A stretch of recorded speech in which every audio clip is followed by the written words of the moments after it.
In this video, I'm going to show you how to add text to WhatsApp status. Now, in order for us to get this done, it's actually quite simple. What you're going to do is head over here in your WhatsApp phone, and what you're going to do is just tap the updates down here.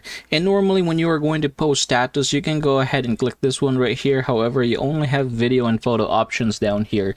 Now, if we are going to close this one, you can actually click this one right here, and then you can go ahead and basically type a status as written here. For example, I'm going to go ahead and type here, hey, and then you can go ahead and click this one in order for you to add emoji, or you can go ahead and click this one as well in order for you to change the type of font that you're using, or you can also go ahead and click this one right here in order for you to change basically the background of it.